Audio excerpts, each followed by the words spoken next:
Hello, this is Tom from Tabletop Tap Room. Today we are looking at the Wererats of Londinium. That's really not Londinium. I was watching a YouTube video, Games Workshop. Somebody was reporting on Games Workshop. I do follow what's going on, try to follow what's going on. I have a love-hate relationship with Games Workshop, but I do follow other YouTube vloggers who cover Games Workshop. And somebody was reporting that a number of Games Workshop lines are being discontinued. And Skaven were part of that. And that went, you meant to buy a Plague Monk, Skaven Plague Monk, to be a Wererat Miniature. And you never got around to it. And I thought, better get on eBay. Let's buy a Plague Monk. And before they get more expensive, because if they're discontinuing them, then you're not going to. What happens is that people will buy a box, break it apart, and sell all the bits. And you can usually go on eBay and just purchase. They'll have singled out enough parts to be one Plague Monk, and they'll sell that to you at what ends up being a reasonable price. I don't want to be paying $40-50 for a box, because you're paying for the points and games. Well, this part of the army's got to be more rare than the other, so we got to charge more. No, you're making me pay for points. I'm no longer paying for plastic. You're making me pay for points, and I consider that ridiculous. And so I don't do it. I've stopped playing Games Workshop more or less, but I do buy their bits, particularly off of eBay sellers, so I can do head swaps and weapon swaps on miniatures. And I love getting a hold of the extra pieces that are in a box when you buy something from Games Workshop. Now, so I went on eBay. I found Plague Monks, and I got a spew. And these just came in the mail. 2 sprues of Plague Monks. In fact, there's 5 bodies, so I got 5, and it worked out to about $4 a miniature. I paid about $20 with shipping, or maybe the shipping was free. But this is cool. So right here, I don't know if you can see it. It's a little blurry. Is a little miniature monk in a rat in a hood with a sword. I don't know what to do with him, but then there's some other small rats on this sprue. So I could make a little rat swarm on a base. And then there's one with spikes on his back, who I'm calling a dire rat or demon rat. And so I did my typical eBay purchase, got my 5. I now have 5 Wererats that I can deploy on the tabletop, and I'm happy. But I'm not happy because, I don't know, 2 years ago I did a little adventure for the Good Wife, kind of a redux of Keep on the Borderlands. And I introduced a little village outside of the castle, and the village had been built on the foundations of an old dwarf fort. When the keep had been built, they'd robbed all the stone, all the nice granite blocks from the dwarf fort to help build the keep. And so it was just foundations, and the village just said, hey, these are good foundations. We'll build here. Well, there were sewers that the dwarfs had built, and then there was a catacomb level, and the catacomb level had a little chapel and a little embalming area for the dwarf undertaker. And then they accidentally tunneled into some caverns and released an evil, and the dwarfs walled up the caverns and sealed it. But they ended up being wiped out. So the dwarves no longer live there. And now the villagers have built on the foundations. And I imagined a wererat who can masquerade as a human and go as a wererat, being a long-standing nemesis in this adventure, causing trouble that may or may not impact Tammy as the player character, but could. And so I had envisioned this guy to be causing trouble, being a long-standing nemesis that I was going to use in the background sometimes, or in the foreground sometimes, until there's an eventual showdown. And since he's a Wererat and 3 hit dice, it might take her a while to level up to take him down. Plus, she was playing a thief, which have lower hit points, so she probably did want to level up before there was an ultimate showdown with this Wererat I named Hegemon. But one of his plots was to summon a demon. It was the demon that the Wererats worship. It was a lesser demon, but he's the Lord Demon of Rats. He's the Demon Lord of Rats, Rikus. And I had used, even though we're playing BX, I used the 1E DMG, has random tables for randomly rolling up, randomly creating demons from the pits of the abyss. You know, the infinite number of demons are possible with the 1E dungeon DMG. And so but I knew could not be too powerful, could not be a major demon, it had to be a lesser demon. So we went with a 6 hit dice, lesser demon. So I already have my plague monks, my 5 plague monks coming. I had already put them in the basket, and I'm looking around eBay and I see this guy stolen for 50. The box set must price out around 50 when you go into Games Workshop store. I'm not doing it. He was perfect. I would have happily bought him. Perfect. And I thought, well, let's look for some other. Let's go on Thingiverse. People sculpt stuff in 3D, put it on Thingiverse. You can download it and take it down to. We have a new store called D&D's. 2 owners. Their first initial is D&D, is D and D. So they call it D&D's, and they, but it's obviously, it's a play on words because we have D&D and wargaming in their shop. And they also have 2 3D scanners, 3D printers, and they'll print your stuff for you. So I'll just run it down to them, and I'm very excited about this. I definitely want to spend some money there and make sure that store is healthy, do what I can to help make sure that store is healthy, and that it stays here in Auburn, that we have a gaming scene here in my town. So I go to Thingiverse, and we start looking at some of these. Somebody did a Skaven Poison Master sculpt, put it up on Thingiverse, and I was like, yeah, that's a Wererat if I ever saw one, but he's got in his arms, he's got all these poison bottles. I don't know what to do with him yet. Well, I didn't know what to do with him at that time. I now know what I'm going to do with him. And we'll discuss that in a second.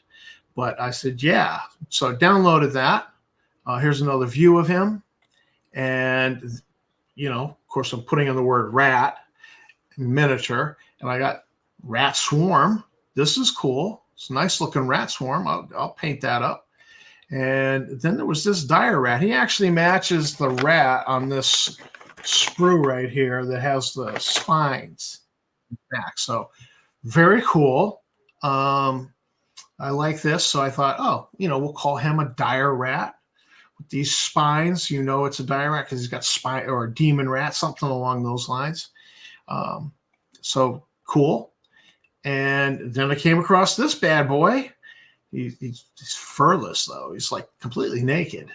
Naked skin here, no fur, nasty looking. So maybe I could get this printed a little bit bigger than normal rat size and have him be, some other creature, 2+2 hit dice, or 2+3 hit dice, or I don't know. So he's a little bit tougher, a little bit more, a different kind of challenge for the players than your standard giant rat. And then I came across this, a king rat.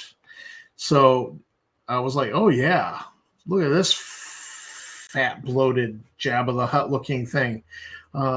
King of the Wererats. Now, it's not a great figure. Here's another picture of him, printed and painted. I might need to embellish this. I might need to sculpt new details and add things to him.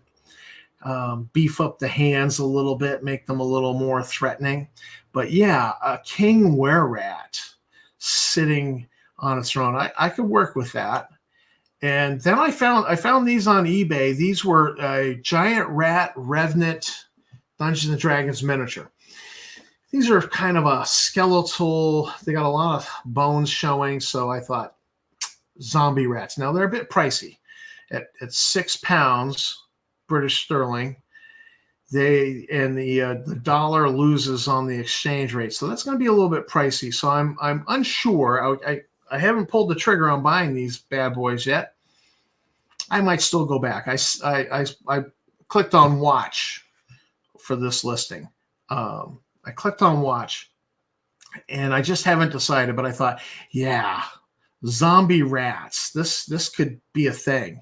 And I was actually looking for a STL file that I could download and print for a lot cheaper than this price. And what else turned up? Oh yeah, so here's my Games Workshop guy, $50. I ain't paying 50. Sorry.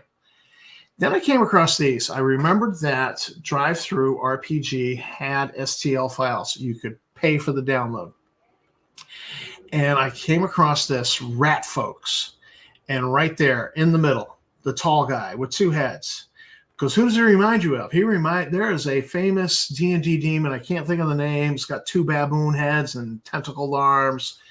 And I'm thinking, yeah, there's my rat demon. There's my Rikus. Why not? Rikus can have two heads. Sure, I can work with this. He lacks the spines, the crest of spines that go from the head down the tail, but I might be able to add those. And too bad, I already bought the plague monks, because these other guys, those are wererats. Those work for me as wererats, although they're wearing armor. Wererats aren't supposed to wear armor. So I'm actually kind of pleased with my plague monks. They're going to make really good wererats. But I will have the STL files, and just maybe we can print this big boy a little bit bigger. So when you slap him on the tabletop, he towers over everybody. He does tower. He is taller than the other 20, I assume 25, 28 millimeter miniatures here, but he needs to be bigger. So we could print him at 125%, 150%, and have him be bigger. Let him be the boss. Yeah. So this was just a quest to find the demon that I had written into my original Keep on the Borderlands story of Rikus, this demon that was summoned by a wererat. I only had the one wererat. But as I'm doing all of this, I start thinking, I got all these other rat folk creature things, rat swarms. I've already kind of cobbled together a rat swarm stat block for my Keep on the Borderlands game that had special rules. But we have giant rats. Of course, you got to have giant rats in this adventure because wererats can summon giant rats. But then we zombie rats and dire rats and whatever that hairless rat thing was. We got to have him in there, and some kind of mutant, nasty, hairless rat encounter. Yeah. So I'm now creating extra monsters for this. This needs to be a bigger adventure. I've got 5 plague monks, so I should have a coven. Should have a whole coven of wererats, right? And we got a king wererat. Yeah, let's have the king wererat as boss encounter. And now we got this Skaven plague poison master. The king needs a vizier. He needs a sage, mage, priest thing. And that will be, I named originally my Wererat and Keep on the Borderlands adventure that I did for Tammy was called Hegemon. That's Hegemon, is the poison master. And he is going to be the one doing the summoning of Rikus He was originally, and he will again. But he is going to be a 4-hit dice Wererat. The king will be a 5-hit dice Wererat. And when Rikus shows up, he is 6-hit dice. So we got this nice progression to boss battle, building to, and we can have a couple of boss battles. Because in the original adventure I wrote, Rikus was not intended to take out the players because Tammy was first level. And she had some support. She had some NPC support. But first level characters don't take on a 6-hit dice demon. They just don't. So I did it where Hegemon actually had a pact placed upon the demon he summoned. And so that demon had an agenda that he had to fulfill as part of the pact. And that meant he had to do a thing. So he was not interested in the player characters, really didn't care about them. So he just would blow past them and go do his thing. When Hegemon was done with Rikus, turn him loose. So then Rikus would then show up in the village and summon 2d6 giant rats and kill a bunch of people. And then he would then, after he killed a handful of people in the village and wreaked devastation there, he'd appear in the keep, up in the keep, summon 2d6 rats and wreak devastation until he's taken down. And because, archers on the wall will be shooting down, raining arrows on him. He'll eventually get taken down. The players didn't absolutely have to take him out. He is going to get taken down. So now, the Stellan will be like, how did this happen? And so there's going to be an investigation. They want to know. There'll be a reward for who was responsible for summoning this demon. They want to know.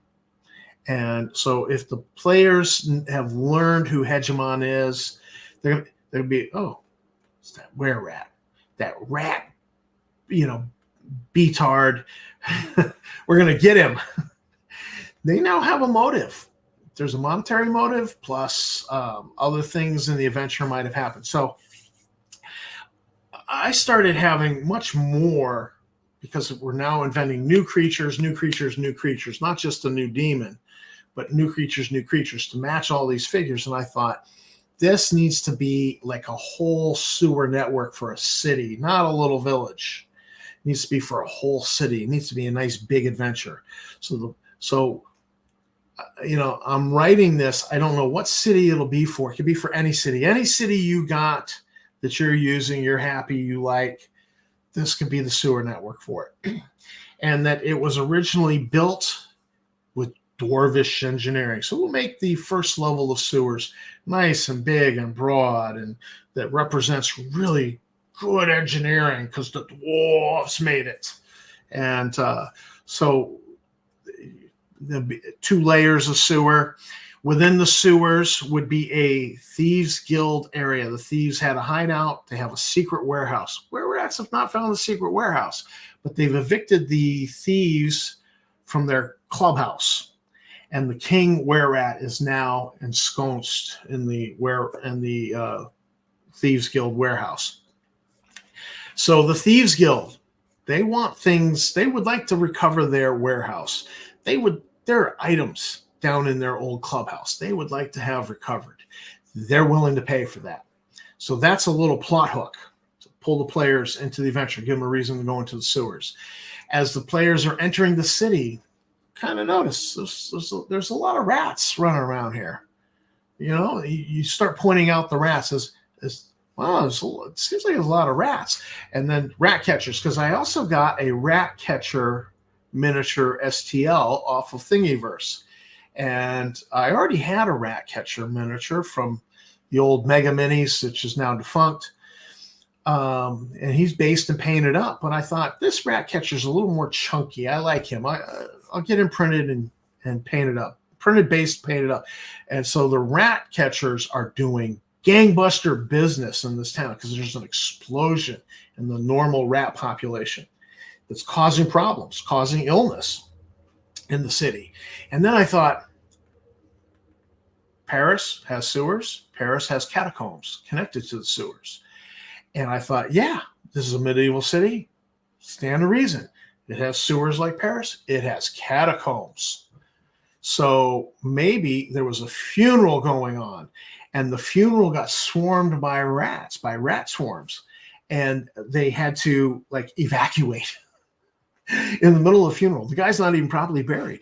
So the players, there's a plot hook there that the family wants the body properly interred or maybe brought back up, and they're going to bury him outside of town or something. So there's another mission to recover the corpse, before something bad happens to it, to properly entombed in its tomb. And so they would provide the players with a little piece of map of the catacombs and be like, this is the spot where we were swarmed and the body was dropped and da da da da. And here's where his tomb is supposed to be. So the players got to recover the body, put it in the crypt, put the lid on the crypt, say a prayer, Dominus, ashes to ashes, dust to dust. And so that could be another plot hook mission to go into this mess. And then I was doing like a list of possible magic items that really should be in this adventure. And as I'm just reading through the tables in the DMG, 1E DMG, I come to prayer beads. I'm thinking, yeah, prayer beads. Absolutely. They were dropped by the cleric during the funeral when they were swarmed with rats, and he'll pay for their recovery. Another plot hook.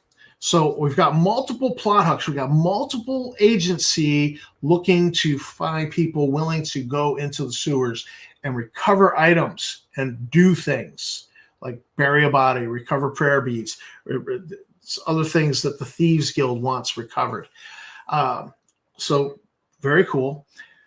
And then in my original Keep on the Borderlands one, the parents were, there was this hue and cry. These parents the wife was wailing, the father's all upset, their daughter's missing. Daughter had been kidnapped by the Wererat. She's now been, unbeknownst to the players, been turned into a Wererat. But I thought, yeah, Wererat Coven is kidnapping small children, bringing them into the sewers, and they have summon cages that they plan to sacrifice during the summoning ritual for Rikus, the demon. But one has been turned into a Wererat. So that's a complication there.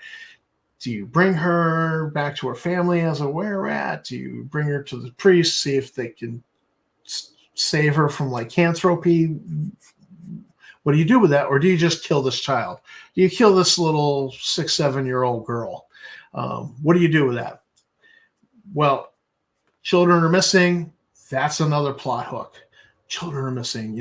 The mayor, he's starting to shell out too much money to the rat catchers for catching rats. It's putting a crimp on his pocket. He wants somebody to really deal with this issue. So another plot hook to this whole thing. And I'm imagining a grand sewer network. Some areas are catacombs where they bury the dead beneath this fantasy city. A second level of sewers, tunnels, hidden warehouse, tunnels where there's water that you would just pull a skiff and you would come out underneath the dock where the boats are docked. And maybe there's an illusion. Maybe the Thieves Guild had an illusion permanent illusion has been placed there. So it looks like a wall, but you just go right through it with the boat, but you come out underneath the docks and nobody sees you, and they're able to get in and out and smuggle stuff in and out. So that's what I'm envisioning with this. So that would probably be on the first level of sewers. But a second level of sewers, more dark, more dingy. That's where the clubhouse is. That's where the Thieves Guild clubhouse is. No catacombs there. The catacombs are much more easier access. People to do the funerals and get out. And then maybe a third level. They accidentally tunneled into some natural caverns beneath the city. And then there's more there. So this could be a whole dungeon delve. This could be a whole, major adventure, multiple forays into this, multiple missions going into this. the king of the Wererats is holding court. He's got like 5 regular Wererats, and then we got this hegemon guy who's like a priest or mage who summons Rikus.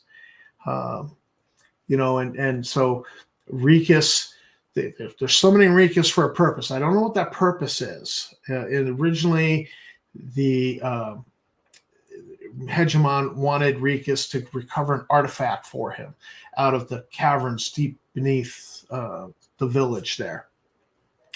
So Rikus needs some sort of purpose, because Rikus is a total party kill for first level characters, without a doubt.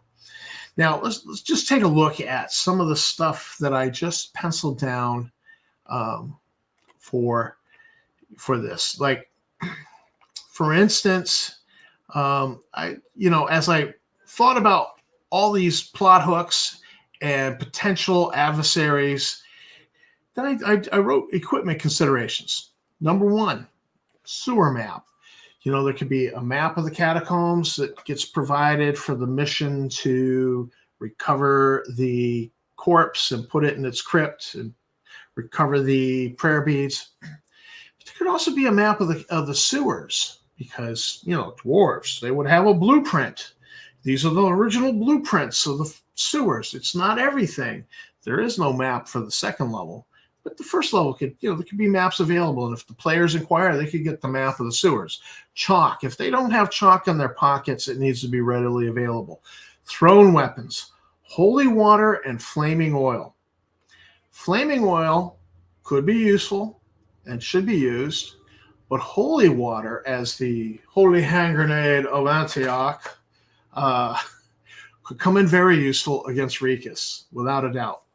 Torches. And then as for magic items, potions of cure disease. You need to include potions of cure disease in the module. They need to be available from NPCs. The ubiquitous healing potions naturally have to be available. Magic and silver weapons, because we're dealing with Wererats that can't be hit with normal weapons. You need silver or magic. Pipes of the sewers is a 1E magic item. It's a no-brainer that you would include it in this, but I don't think it should be included too early. I don't think the players should have easy access to that, because it undoes some of the nastiness that you can throw at them with the rat swarms. So Pipes of the Sewers is an item that would be found after you have slayed the Rat King, the Wererat King. Scrolls of Protection are a no-brainer. It's a nice consumable item. And again, I'm thinking from the perspective of the Gygaxian magic item distribution. 50% are consumable, 10% are cursed. So Scrolls of Protection. Protection from lycanthropes are obvious. Protection from demons could be a good one. Protection from evil maybe might work. So Scrolls of Protection are a no-brainer to include. Wand of Enemy Detection. That would be a handy item.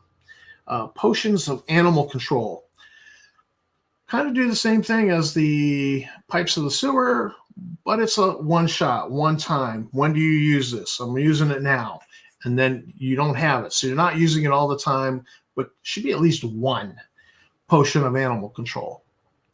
Then I got thinking, if I'm going to have a sewer with water and you can, go out to where the ships are, folding boat. And why wouldn't the Thieves Guild have a folding boat in their secret warehouse? They would. They absolutely would. They would have the folding boat. So the folding boat is a good item to, it's not overly powerful. So you're not giving away an overly powerful item here. Then I thought, what would the Thieves Guild really want to recover from their old clubhouse where the Wererat King is sitting? The Manual of Stealthy Pilfering from 1E. They would pay for that. They would absolutely pay for that book. The Necklace of Prayer Beads, dropped in the catacombs by the cleric during the aborted funeral. Absolutely reward offered for that. Rug of Smothering, because we needed some cursed items. And I like the sound of the rug of smothering better than I like the sound of a curse sword -1.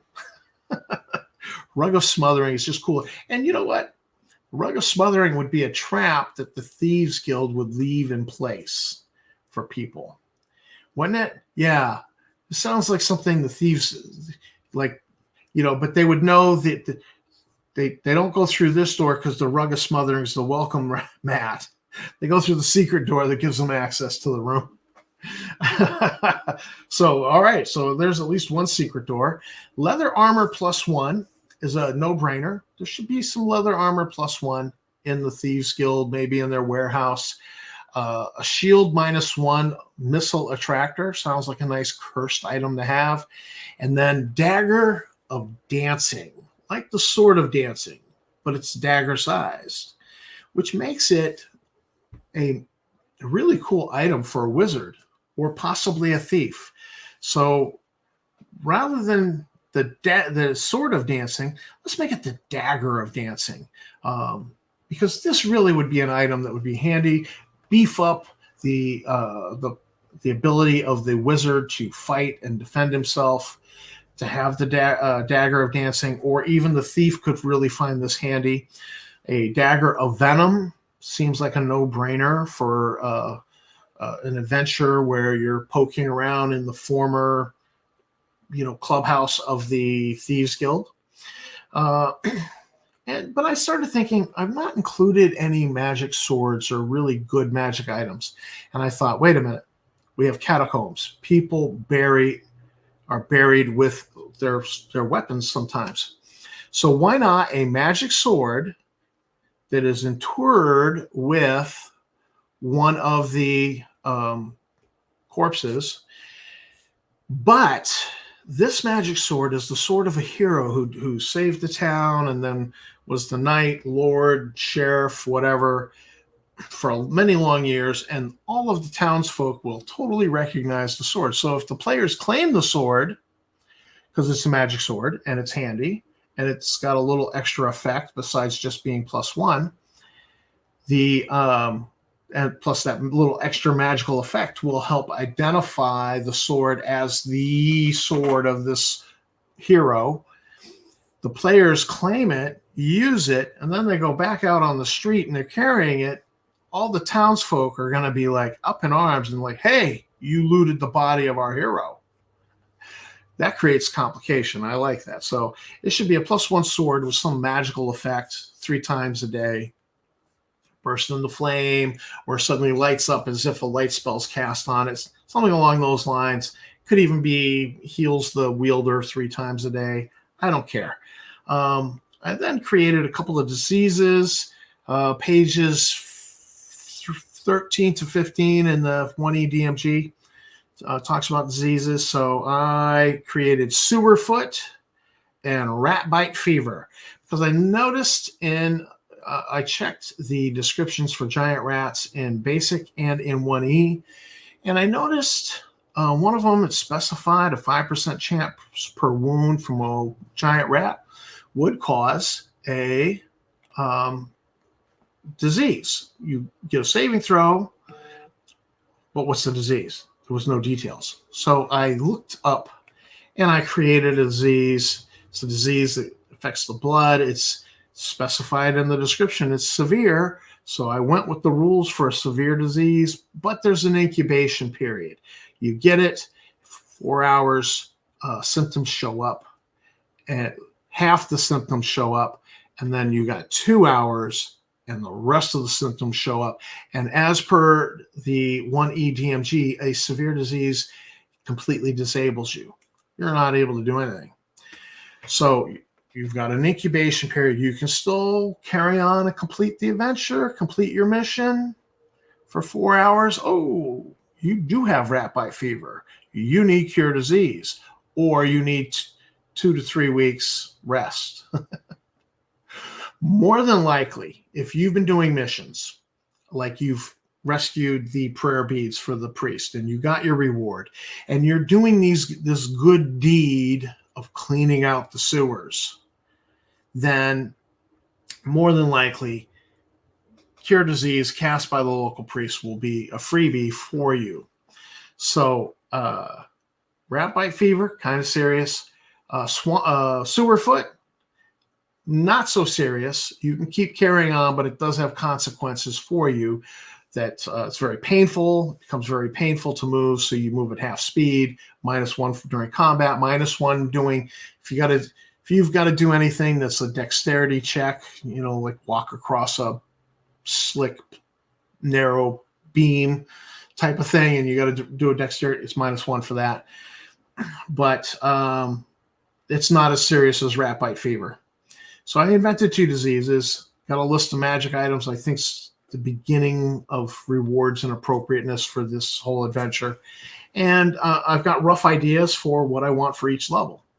And it can be placed under any fantasy city and be a nice little module that you can just place in. You got a city you like to use, just place this right in there. So that's what and all of this started because I saw a video, somebody said they're discontinuing miniatures, and I thought, I never did get those plague monks, those Skaven plague monks to be my Wererat miniature. And now I got 5. Now, you know, and then the quest for that demon miniature led to other miniatures that I'm like, oh, this doesn't match anything in the monster manual, so I'll create the creature.